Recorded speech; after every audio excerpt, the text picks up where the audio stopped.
When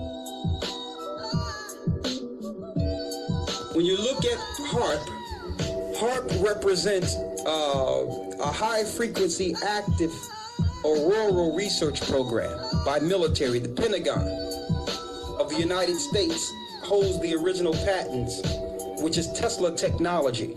It's to make all these antennas point into the ionosphere and light up the ionosphere like a microwave and control clouds, and also create storms and make earthquakes. This is what this program do. It's a weapon. It's called weapon warfare. So when you look outside and you see your skies are in like a ripple effect, your clouds like it's in a ripple effect, it's because radiation is in the ionosphere separating your clouds. See, they try to hide these things by having the planes mess up your clouds and distort the clouds so you wouldn't know that they're using radiation in the atmosphere, all right? So they aim in these things as weapon warfare. If you want to take a country down, you don't need to lose troops. You don't have enough troops to take down the world. So what they do is they use weaponry. And now you are dependent to the banks. You're dependent to them because now you need the banks to build your infrastructure. So if you have a problem with the world government, they'll just send a weather earthquake or weather storm or a tsunami on you so that you will comply in your need for them to build your infrastructure. This is how this works. You notice they strategically built all their so-called nuclear reactors on fault lines.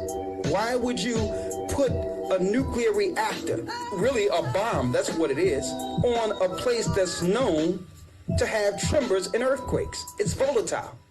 They're doing this knowing that they at any time can set off these ticking time bombs for fuel that they call nuclear reactors. Got a text here says it's firing radio waves to heat up the air, cause heat waves and compression waves and scalar waves that cause earthquakes. Absolutely. It's used also by the oil companies because what they can do is the HARP system, they can point it into certain areas and it'll tell you what type of resource is at the bottom of the earth.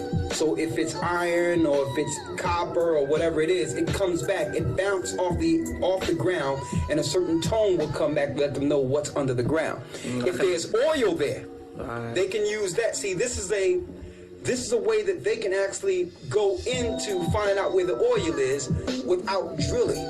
But there's side effects, and they understand this. The side effects is when you bounce something into the earth, if you're on a fault line, you can cause the earth to shift, the axis of the earth to switch over.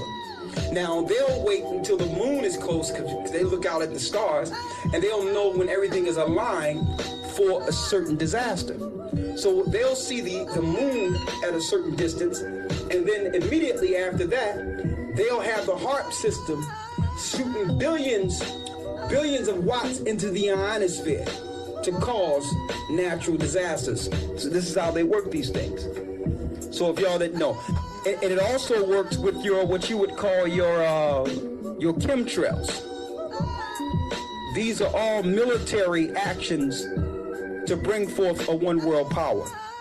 Now they know that the brothers and sisters are waking up now. They understand this. They you know, for years we've been going to the churches trying to get answers on some of these things we see out here, and there's no answers. The politicians, they've all sold out. So we can't get no answers. So now the Most High have sent the Spirit to start waking us up. Now they, in response to us waking up, are now at all costs.